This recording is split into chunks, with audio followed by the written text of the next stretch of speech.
Vamos tentar meia hora. E depois a gente ora no final e vai embora. Combinados? Ou tem alguém que já está muito cansado e já não vai aguentar essa meia hora? Quem me dá meia hora? Levanta a mão. Obrigado. Posso ir até meia-noite? Uai, meia hora soco, né? Cada um me deu meia hora. 2 Timóteo, capítulo 4, verso 9 ao 18, é o texto.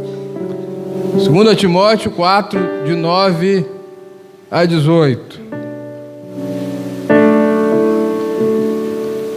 Está aqui na tela. Você pode acompanhar aqui ou na Bíblia, onde você achar melhor. Mas acompanhe. 2 Timóteo, capítulo 4. Deixa eu parar de andar.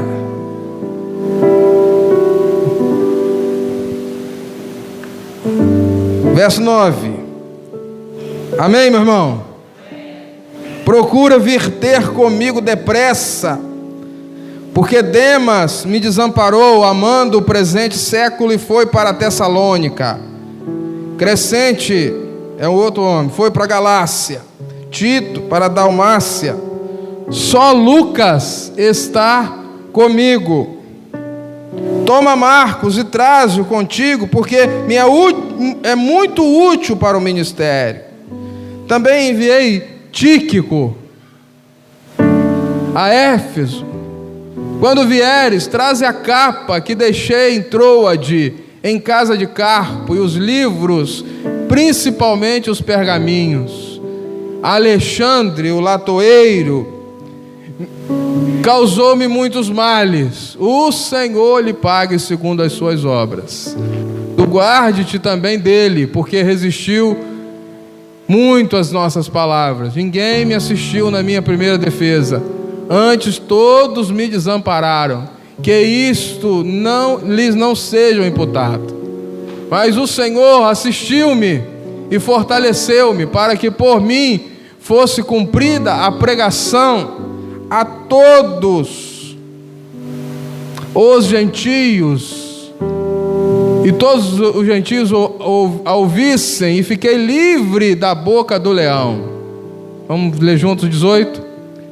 E o Senhor me livrará de toda má obra, e guardar-me-á para o seu reino celestial, a quem seja a glória para todos sempre. Amém. Irmãos, a segunda carta de Paulo a Timóteo é uma carta testamento. Paulo está preso, não é aquela prisão de Atos 28. Aquela foi a primeira prisão dele. Aqui nós podemos concluir que ele estava numa outra prisão, e agora a prisão dele não era motivada por perseguição dos judeus. Agora ele estava preso por ordem do imperador. Ele estava preso por motivos políticos, e ele tinha plena convicção que ele sairia daquela prisão, sim, mas não vivo. Ele estava vendo, percebendo, discernindo que o seu tempo estava chegando ao fim. Em tempo nenhum ele pede oração para sair da prisão. Em tempo nenhum nós vemos 2 Timóteo, ele com expectativa de continuar o seu ministério. As cortinas da vida do velho apóstolo estão se fechando. E aí você pode pensar assim: pastor, qual é a medida de sucesso de Paulo? Olhando por um olhar humano, você vai ver um homem velho, abandonado, pobre, prestes a ser martirizado, não tem uma capa para se aquecer do frio, não tem amigos do seu lado.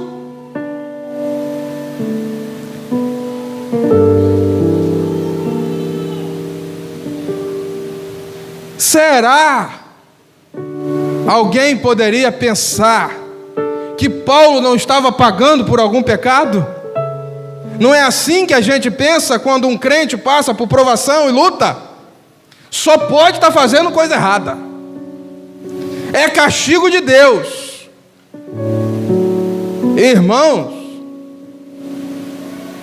a lógica de Deus não é a lógica do homem.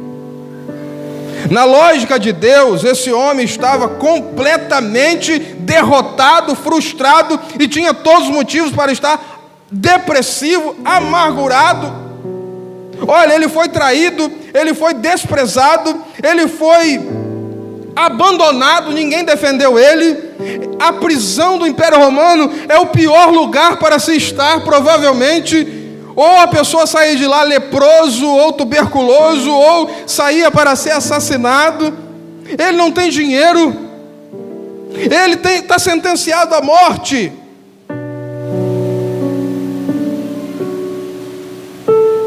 Nós podemos dizer, está mal. Está mal.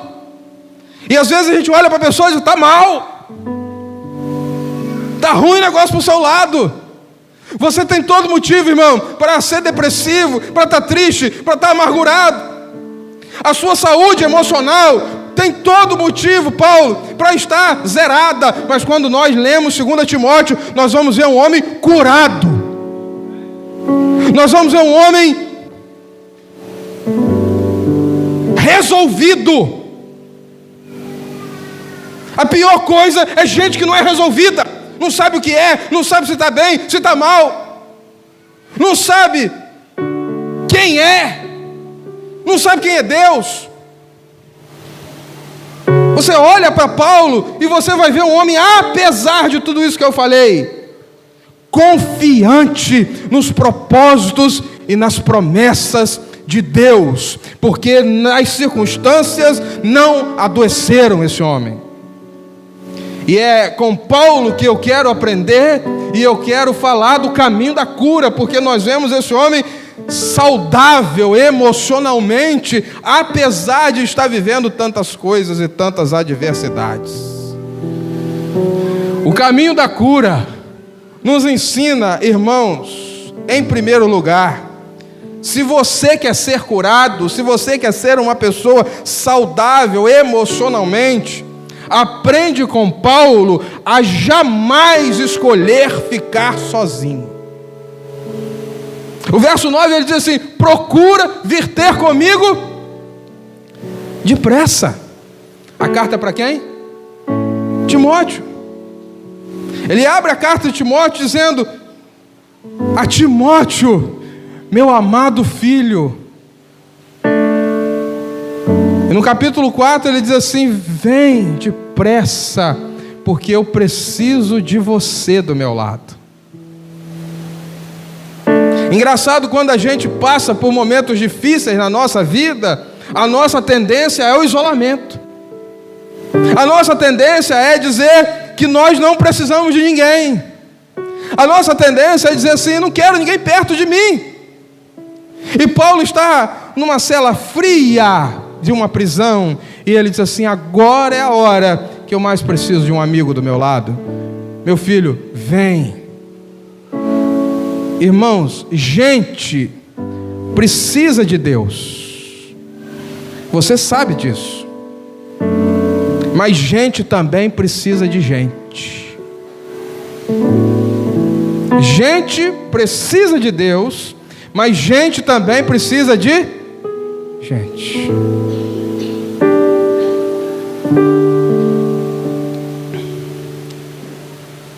A espiritualidade não anula a nossa humanidade.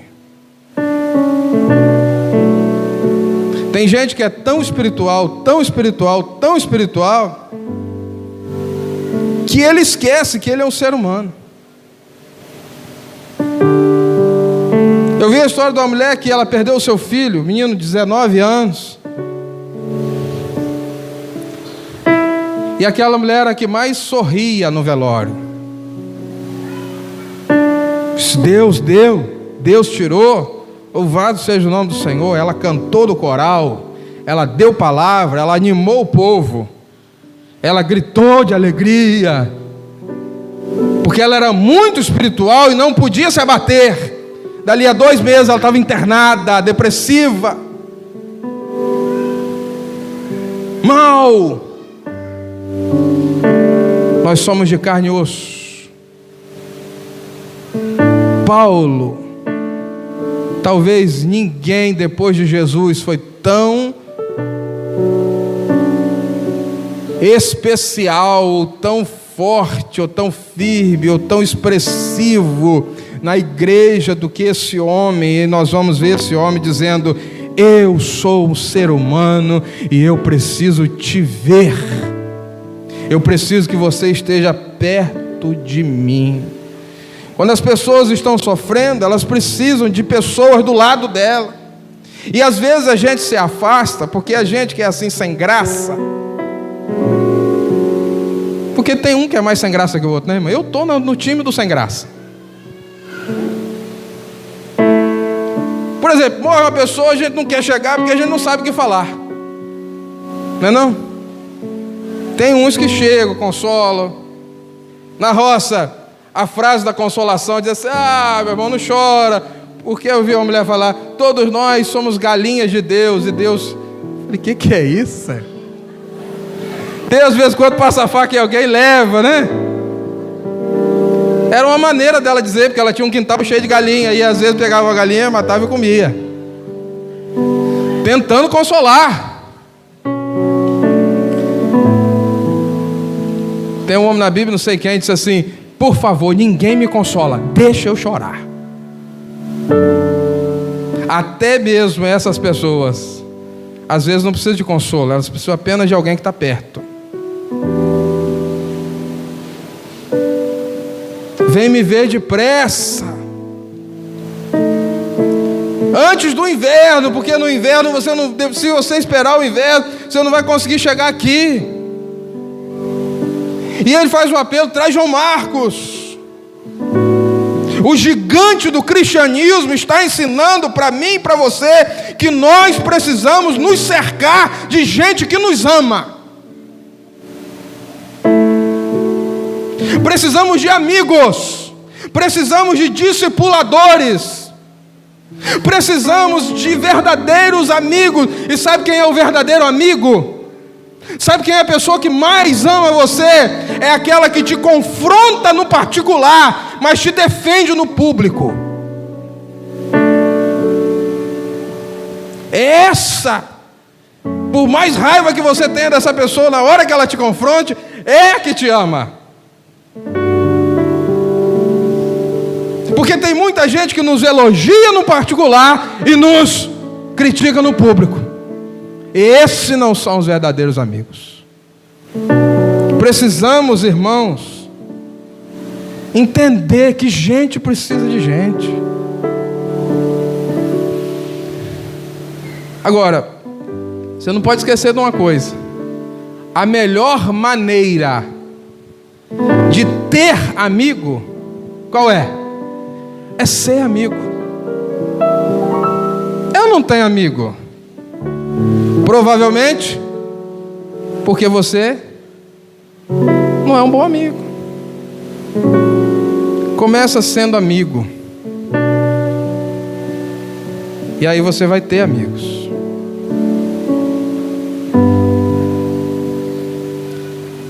Eu aprendi uma coisa: amigo não é coisa para ter, amigo é coisa para ser. Eu tenho um amigo, não. Porque eu posso ficar nas férias mesmo. Eu não vi um amigo querido há muitos meses e nem falava com ele. Me ligou só no dia do meu aniversário para perguntar se eu tinha morrido, porque é assim que a gente faz. Quando a gente demora muito para fazer, falar, a gente liga o telefone: está vivo ainda? Porque o homem tem uma maneira de ser amigo do outro que a mulherada às vezes espanta, né? Sou animal. Mas a gente é amigo.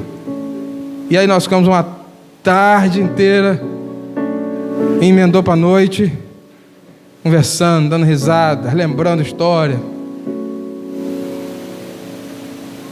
Quem são seus amigos? Quem são as pessoas que estão do seu lado? Quem são as pessoas que você pode abrir o coração? Você precisa disso. Isso é saúde. Não podemos enfrentar a vida sozinho, não dá, irmão. Quem anda sozinho jamais será curado.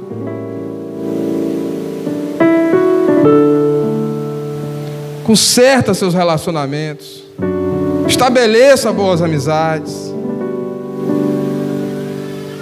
Eu tenho que ser amigo de todo mundo? Não. E é perigoso alguém que diz assim, eu sou amigo de todo mundo. Perigoso. E Roberto Carlos diz assim, eu tenho o quê? Quem sabe a música? 1 milhão de amigos. Ah, te peguei. Ninguém tem 1 milhão de amigos. Amigo bom a gente conta nos dedos da mão. Agora, antes de você querer ter amigo, seja amigo, companheiro, parceiro. Segundo lugar, se você quer ser curado, aprende com Paulo a vencer suas frustrações e jogar fora do seu coração a amargura. Verso 10 diz assim: porque Demas me desamparou amando o presente século e foi para Tessalônica. Crescente para Galácia, Tito para Dalmácia. Meu Deus, a hora que eu estou mais precisando de pessoas do meu lado, parece que todo mundo foi embora. O Demas foi para o mundo, apostatou da fé. E outro versículo lá atrás, na outra carta, ele diz assim: Demas é um cara sensacional. Mas não aguentou, irmão, abandonou a fé. Crescente, não sei porquê, foi para Dalmácia, Tito, para Galácia, Tito para Dalmácia. Eu não vejo aqui um registro lamuriento de alguém que está se lamuriando, diz, eu estou abandonado, como a gente costuma falar. Ninguém me ama, ninguém me quer, ninguém gosta de mim. Você nunca parou se falando isso, não? Ninguém liga para mim. Paulo não está falando isso, ele está apenas dizendo para Timóteo: olha, eu estou sozinho, eu preciso de você aqui.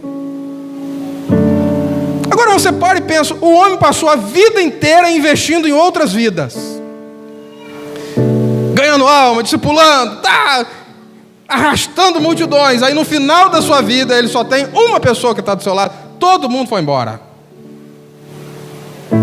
É frustrante ou não é? Só filhos espirituais, o Novo Testamento diz que Paulo tinha mais de 20.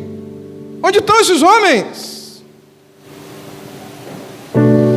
Na hora que preciso, ninguém. Eu estou indo para a morte. Mas ele diz assim: Timóteo, não tem problema. Os homens me desassistiram, mas eu estou assistido pela graça de Deus. É um homem resolvido, é um homem curado. Todo mundo aqui vai ter frustração, todo mundo aqui vai enfrentar dificuldade, todo mundo aqui vai enfrentar o abandono, vai enfrentar a frustração, o desprezo. Todo mundo aqui, em uma hora da sua vida, mesmo cercado de muitas pessoas, vai se sentir sozinho. Todo mundo aqui, uma hora, vai se sentir inútil. Mas não tem outro caminho, você precisa superar isso se você quiser ser uma pessoa curada. Ano passado ou retrasado, não sei, uma moça estava na beira do metrô e alguém veio e empurrou ela lá embaixo e o metrô pegou ela.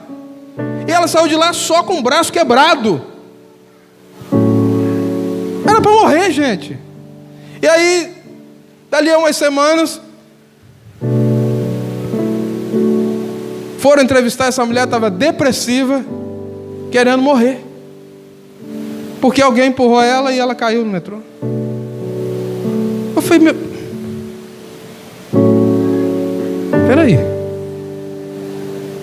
Agora, com um ano da tragédia de Brumadinho, você viu o que está acontecendo naquela cidade? Foi um desastre. Mas alguém precisa dizer assim: vamos superar isso. A vida continua. Nós temos que viver além disso. Nós temos que ir para frente. A vida tem coisa difícil, tem luta, tem batalha, mas o Senhor, a graça de Deus está nos assistindo. Vamos andar. Você pode ser abandonado por qualquer pessoa, mas você nunca será abandonado pela graça de Deus na sua vida. Olha o que esse homem está enfrentando, irmão. Ninguém me assistiu na minha primeira defesa. Todos me desampararam. E aí ele diz assim: que isso não lhe seja imputado. Ele está reclamando? Se ele estivesse reclamando, ele diz assim: tomara que Deus pese a mão nessa turma toda que me abandonou. Tomara que Deus pese a mão, porque eles foram ingratos comigo.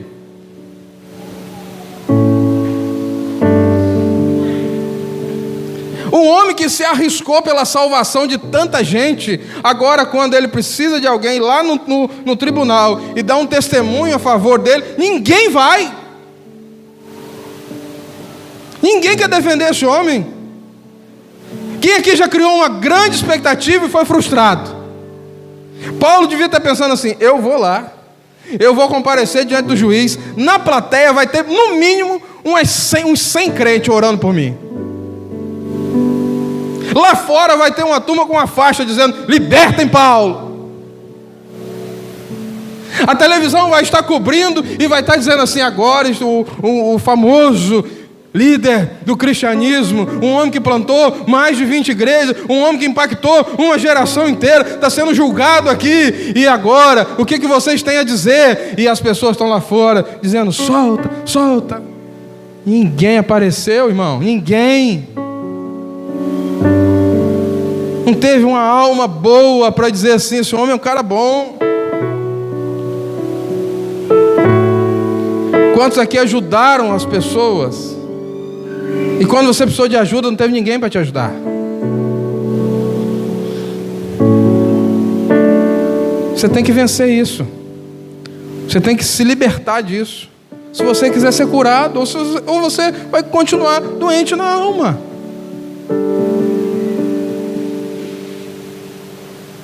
E aí ele ainda é capaz de dizer assim: Senhor, não julga eles por causa disso. Eles me abandonaram, eles foram ingratos, mas por favor, não faz nada de mal com eles. A gente seria capaz disso, irmão? Verso 14, ele diz: agora a coisa piorou geral, porque o Alexandre entregou Paulo e foi lá. Ninguém apareceu para defender, mas apareceu o Alexandre lá para dizer: mata esse homem, porque ele é isso, ele é aquilo, ele é culpado. E Paulo diz assim: ele me causou muitos males, o Senhor lhe pague segundo as suas obras. Além de tudo, traição e perseguição.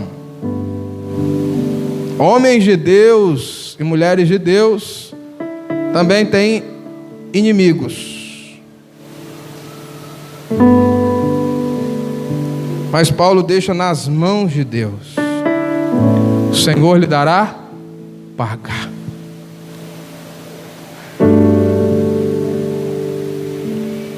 Em 2016 para 2017, eu estava trabalhando numa repartição pública há 8 anos. Mudou o governo. E eu fui o único que não ficou.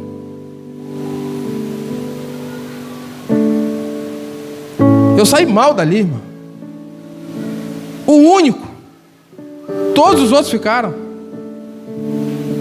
Eu era lotado num lugar, estava trabalhando no outro há 8 anos.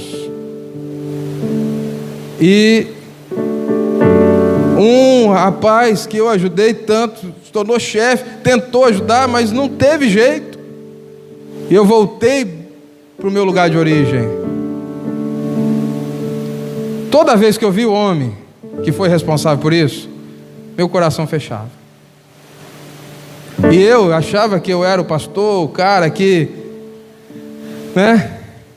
que não guarda raiva, nem rancor, nem mágoa. E um dia o Senhor me confrontou, porque toda vez que tinha oportunidade de falar mal desse homem, eu falava. Toda vez que eu via ele na televisão falando, a minha voz era uma voz de crítica. E Deus falou assim: você está errado.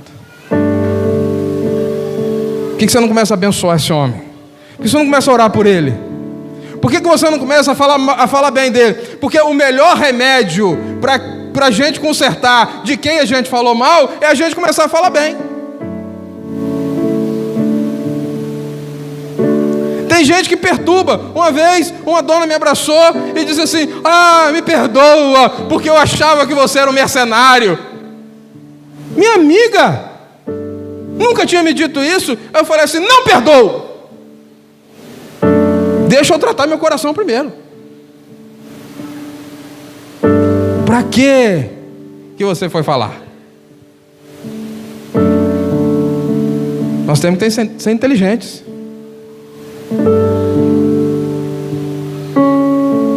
Meu irmão, Paulo diz assim: Senhor, está nas tuas mãos. Está nas suas mãos. Isso é a essência da alma de um homem curado, de um homem que não se deixa amargurar, de um homem que não se deixa adoecer. As piores doenças que nós temos são as doenças psicossomáticas. Sabe o que é a doença psicossomática? É o seu corpo reagir às suas emoções.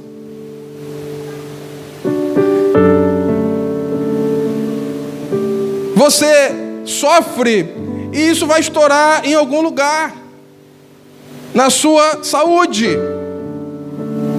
A gente precisa tratar o coração, tratar as emoções e dizer assim: quem tem que julgar é o Senhor. As pessoas tentam nos prejudicar de modo deliberado, tramar o mal contra nós, mas se você quiser ser curado de fato, você precisa abrir mão do direito de vingança.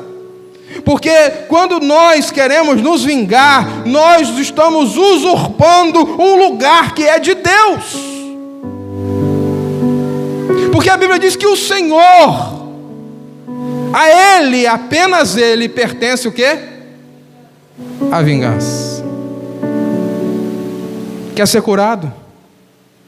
Quer ser curado? Abre mão do direito da vingança. Só assim você será curado. Não tem jeito.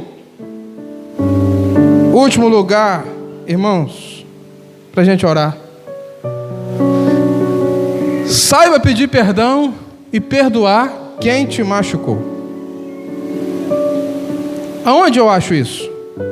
Verso 11. Só Lucas está comigo, tudo bem. Agora o que ele diz? Toma quem? Marcos. E traze ele porque ele me é muito útil para o ministério. Você leu, passou batido, mas você não parou para pensar.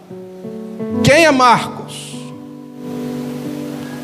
É o mesmo que escreveu o Evangelho de Marcos. E é o mesmo que Atos capítulo 11, 12, 13 se torna, porque ele era sobrinho ou primo de Barnabé, companheiro de viagem na primeira viagem missionária. Vai Marcos, Paulo e Barnabé para o Chipre. Contudo, quando chega no meio do caminho, ou antes do meio do caminho, esse Marcos desiste. Falou assim: não dá para mim esse negócio não, eu tenho que ir embora. Talvez ficou com saudade da mamãe, do papai. Alguns historiadores dizem que Paulo pegou uma febre brava e ele diz assim: eu estou indo embora antes que essa febre pegue em mim. Tchau. Voltou o neném para Jerusalém, para a casa da sua família. O Barnabé diz assim: eu não vou desistir de você. O Barnabé, quando passa em Jerusalém, para o concílio de Atos capítulo 15, ele diz assim: Marcos, eu vou te dar uma chance nova, volta com a gente para Antioquia. E o Marcos voltou para Antioquia, porque Barnabé é o filho do Espírito Santo. Ele era tão parecido com o Espírito Santo que o nome dele era José, e botaram o apelido dele Barnabé, que quer dizer filho da consolação, ou seja, alguém que faz o que o Espírito Santo faz: consola, restaura, anima, melhora a vida de quem está do seu lado. Enfim, irmãos, Paulo e Barnabé estão saindo para a segunda viagem missionária, e aí o Barnabé diz assim: Marcos vai com a gente. Paulo falou: o quê? Esse neném aí? Isso é covarde, isso não aguenta um grito. Não, senhor, Marcos comigo não vai. E Barnabé disse: vai. E Paulo disse: não vai. E Barnabé disse: vai. E não vai, e vai, e não vai. Brigaram os dois. Homens de Deus também brigam. Vai. E a briga foi feia, porque o Paulo disse: então você vai, e se você for para a direita, eu vou para a esquerda. Com esse neném aí que você quer carregar, vai. E Barnabé disse: então eu vou para lá. E Paulo disse: então eu vou para cá, tchau. Provavelmente nunca mais Paulo e Barnabé se viram.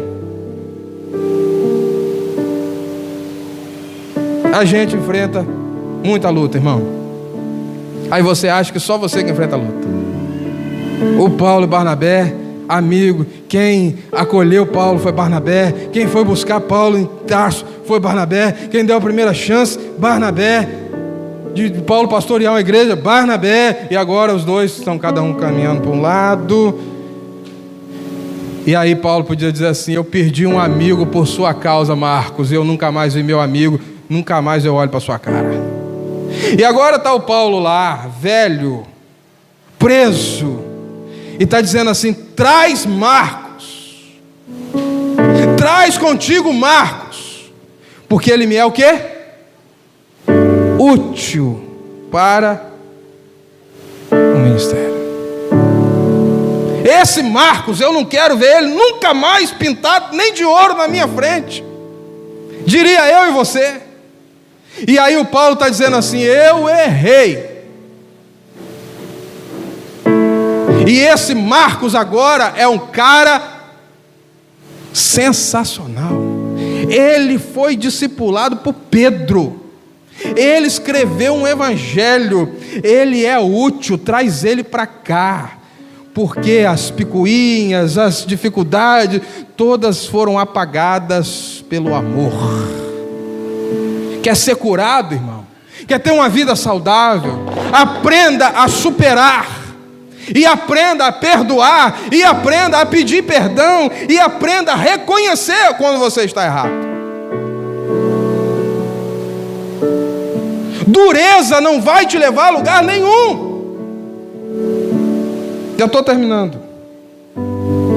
Eu quero te dizer uma coisa: você nunca será tão grande quando você for humilde.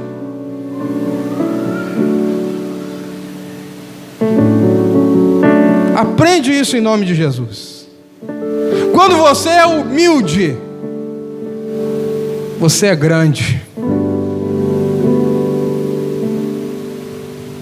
E Jesus Cristo falou: aquele que se exalta vai ser humilhado, e aquele que se humilha será exaltado. E presta atenção que Pedro está dizendo: humilhai-vos diante da poderosa mão de Deus, porque ele vai levantar, você vai levantar dali exaltado. É isso que ele diz? Ele diz assim: porque no tempo oportuno o Senhor te exaltará. Nós não podemos vestir outras vestes nessa terra, a não ser as vestes de servo.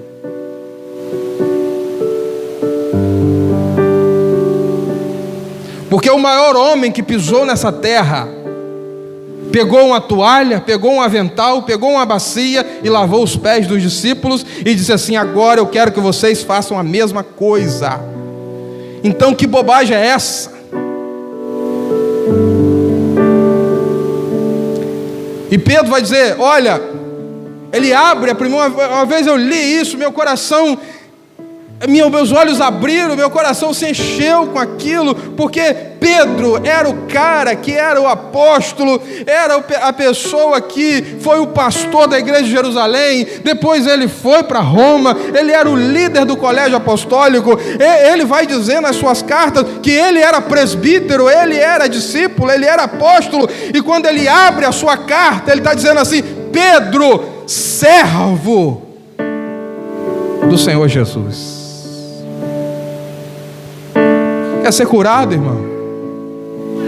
Entende que você é servo. E vou te dizer outra coisa: ninguém aqui, por maior que seja a posição que tenha, perde a autoridade quando pede perdão. Eu não vou pedir perdão porque minha mulher vai achar que eu estou me rebaixando para ela. Você é um Zé Mané. É o que você é. Eu não vou pedir perdão porque esse homem vai achar que agora ele vai poder pisar em mim. Eu não vou pedir perdão para meu filho. Eu sou o pastor, vou pedir perdão para alguém? Quem quiser que me engula. E agora já estou eleito 5 anos, vocês vão ter que me engolir. Irmão, a gente machuca muitas pessoas. E vou te dizer, as pessoas que a gente mais ama são as pessoas que a gente mais machuca. Uma vez eu estava levando minha filha mais velha para a escola, e tem o dia do brinquedo. Quem é pai e mãe aqui sabe. É um dia que as crianças podem levar o brinquedo para a escola, mas os outros dias a tia não pode. E aí ela estava com a boneca no carro e disse assim: papai, eu posso levar a boneca? E eu disse: não, filha, hoje não é dia do brinquedo. E ela disse: mas eu vi fulano entrando com um brinquedo na mão. E eu falei: você é uma mentirosa. Você está querendo me convencer, contando uma mentira. Como é que essa criança vai entrar no dia que não é do brinquedo, com um brinquedo na mão, e a tia do portão vai deixar? Você está mentindo. E ela disse: eu vi. E eu disse: não viu. E viu, não viu, viu, não viu. E eu desço do carro com ela pela mão. Quando eu boto o pé para dentro do portão da escola, quem está lá com uma boneca agarrada? A vontade era eu mesmo tomar a boneca da mão da menina. Você não está vendo que hoje é dia do brinquedo? Não é dia do brinquedo? Devolve essa boneca aqui. Irmão, pensa num coração estraçalhado. E eu só pude ajoelhar ali, chorar e dizer: filha, me perdoa. O papai te diz palavras tão duras. Ninguém perde a autoridade quando reconhece que está errado. Tenha coragem de pedir perdão. Tenha coragem de se retratar. Tenha coragem de dar mais uma chance às pessoas. Tenha coragem de acreditar que o Marcos pode ser transformado pela graça de Deus. Que o Marcos que desistiu, que falhou, e agora ele pode ser um homem útil para o ministério. Resolve os seus relacionamentos mal resolvidos da melhor maneira possível. Porque a Bíblia diz: no que tocante a vocês, tenham paz com todos. Eu tenho que ter paz, eu tenho que buscar paz, mas nem sempre a pessoa que está lá do outro lado quer a paz. Faz a sua parte, irmão.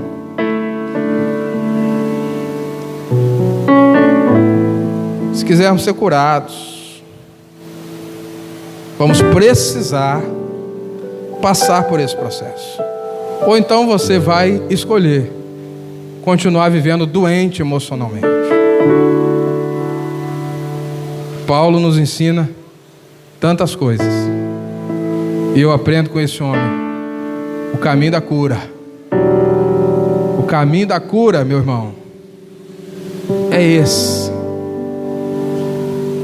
É não se isolar, é ter pessoas perto, é vencer as coisas ruins que acontecem com a gente, é perdoar, é pedir perdão, é dar mais uma chance. Assim Deus faz, e assim nós vamos receber a cura.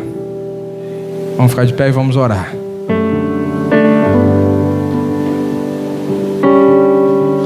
semana que vem nós continuamos falando disso. Tem muita coisa ainda para a gente viver e aprender.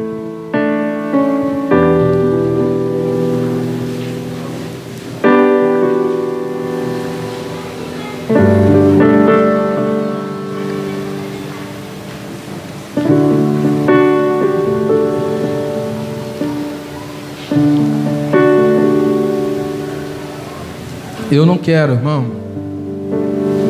ficar doente ou viver doente. Não posso. Ninguém pode, não é? Você precisa pensar. E você precisa orar.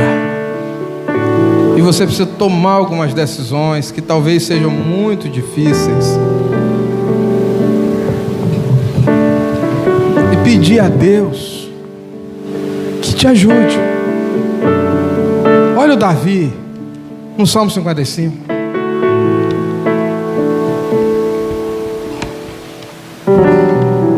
Alguém, não sei quem, tinha criado um problema para ele. Era o cara que estava do lado dele. É difícil, irmão. Jesus falou assim: é inevitável que as ofensas venham. Talvez a pessoa queria evitar, mas não tem como evitar. É inevitável lidar com essas coisas.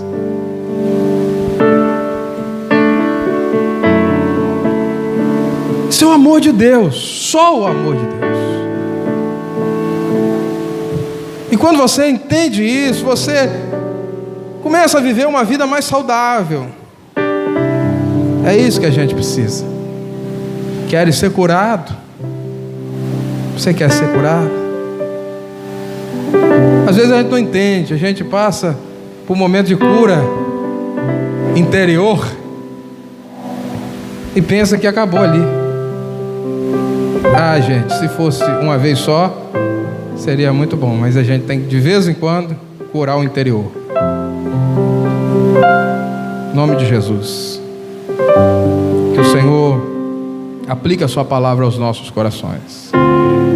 Eu não sei quem é você, eu não sei o que você está vivendo, eu não sei se você está doente no corpo, enfrentando alguma dificuldade, uma enfermidade no seu corpo. Eu não sei se você está doente emocionalmente. Eu só sei que Jesus Cristo não faz nada por acaso. Ele preparou essa noite porque Ele quer curar corações aqui nessa noite. Porque Ele sabia que você estaria aqui. Porque Ele conhece você. Porque Ele quer que você saia dessa situação. Porque Ele tem algo melhor para que você possa viver. Agora, o Senhor, Ele só faz aquilo que a gente quer. Que a gente permite fazer. Se você abrir o coração, Ele vai operar. A decisão